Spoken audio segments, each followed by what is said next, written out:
It's been a summer of sport, from the Tokyo Olympics to the Euros.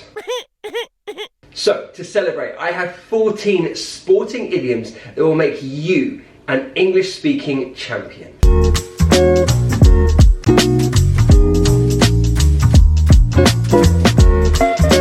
Hello, it's your London boy, Teacher Tom, and I'm here to teach you fresh, modern British English so that you can communicate with confidence and clarity. Now today we're looking at 14 sporting idioms. Let's get going. Our first one is to hit something out of the park. Now this comes from baseball, when a player hits the ball for a home run and it literally goes out of the park. Got to get Walker home for sure. That'll do it! That'll do it! Clear the deck! Cannonball coming! Look out, Allegheny River! There she goes! Now this means to do something really well. Let's say your team has a presentation at work and you deliver it really well. You might say, guys, we hit our presentation out of the park. We hit our presentation out of the park. Let's say you go to a dinner party and the food is amazing. You could say to the host, the food was amazing. You really hit it out of the park. The food is amazing. You really hit it out of the park. Number two, step up to the plate. It's another idiom that we're borrowing from baseball. Now this means to take action and responsibility at a time of need. Let's go back to our presentation example and use this idiom. Imagine the person who was supposed to give the presentation isn't well. So your colleague takes responsibility. You could say, Shana stepped up to the plate and gave the presentation. Shana stepped up to the plate and gave the presentation. She took responsibility. Indeed, if she did a great job, you could combine the two idioms and say, Shana stepped up to the plate and hit the presentation out of the park. So she took responsibility and she did a great job. Good job, Shana. All right, let's get to number three. Our third idiom, to drop the ball. This is an idiom from baseball or from cricket. And it means to make a mistake or to fail to do something that you are responsible for. Obviously in cricket or in baseball, you want to catch the ball, you don't want to drop the ball. Let's put it into an example sentence. The government have really dropped the ball when it comes to the vaccine rollout. The government have really dropped the ball when it comes to the vaccine rollout. Now, this is just an example sentence. I'm not getting political. But it means that they failed to do something that they were responsible for. Or they've made lots of mistakes. All right, let's get to number four. Below the belt. Now, this is an idiom that we take from boxing. Below the belt. Now, if you say something that is below the belt, it's a bit insulting and unfair. Just like in boxing, if you hit below the belt, it's illegal and against the rules. Low blows, and down goes Bo again! Yeah, that's it. So for example, my wife said a few things about my family that were below the belt. My wife said a few things about my family that were below the belt. Again, just an example sentence. Now, two words that collocate with below the belt are comments and remarks. So, oof, your remark was a little bit below the belt, or her comments were a little bit below the belt. Examples. Okay, I love this one. The ball is in somebody's court. And we must thank tennis for giving this one to us. Now we use it to say that it's someone else's responsibility to do something or to make a decision. Just like in tennis, if the ball is on your side of the court, you must take responsibility and hit it. Well, it's the same in life as well. So let's say you are buying a house, you make an offer, and you are awaiting a response. You could say, we've made an offer on the house, and now the ball's in the seller's court. Now the ball is in the seller's court. Now it's their responsibility to make a decision. You've done everything you need to do. So the ball is in someone's court. All right, number six, to throw in the towel. This is our second boxing idiom, and it means to stop doing something because you realize that you won't succeed. Now, in boxing, when a boxer wants to concede the fight, their team literally throws a towel into the ring. Yeah, like that. Okay, let's go back to the previous example of trying to buy a house. We could say, we tried to buy that house, but it got too complicated, so we decided to throw in the towel. We decided to stop trying because we knew we wouldn't succeed. Number seven, to jump the gun. Now this idiom comes from athletics and means to do something too quickly without thinking about it properly.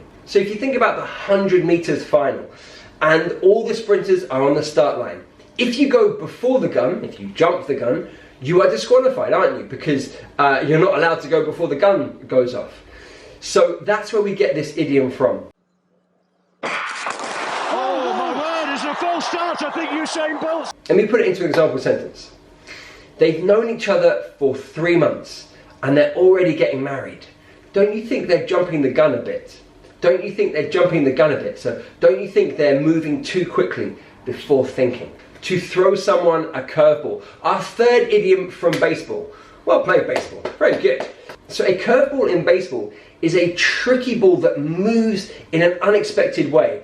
1 second it's there and then it's gone. Buckles them! Oh, brother, what a pitch!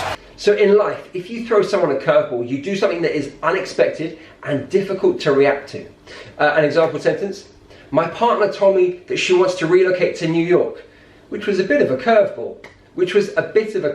It was unexpected and I didn't know how to react. Number 9, out of left field. Okay, baseball, you can stop it now. This is getting silly. This is our 4th baseball idiom.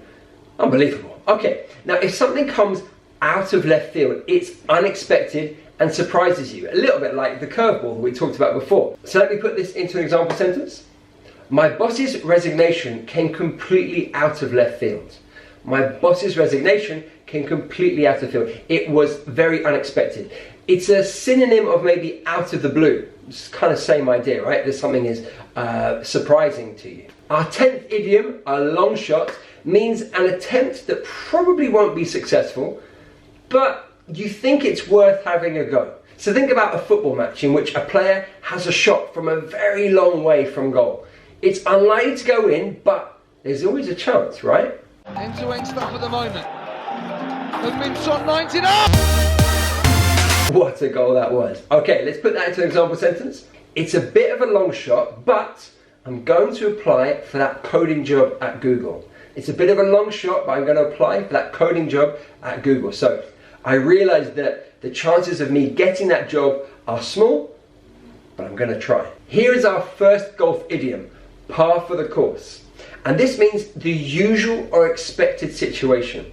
Par in golf is the average amount of strokes you take to complete a course. So some courses are a par of 52 or 75. I'm not sure. I'm not a golfer. So we use it to say this is the average situation or the expected situation.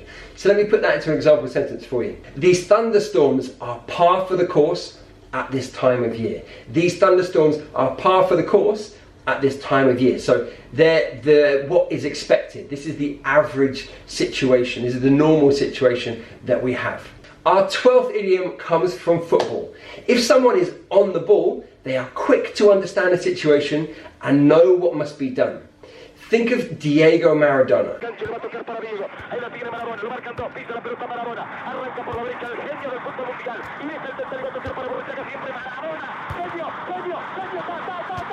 Okay, whoa. There's nothing to see here, is there?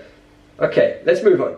Our new intern is fantastic. They are really on the ball and have integrated really well into the team. Okay, number 13. This could come from pretty much any sport, and it means to be up against someone who is as good, if not better than you. Okay, so let me put this into an example sentence. PSG won the French league very easily, but they met their match in the Champions League semi-finals against Man City. So in the Champions League semi-final, they played Manchester City, and Manchester City were as good, if not better. So they met their match. Our final sports idiom is fittingly the home straight.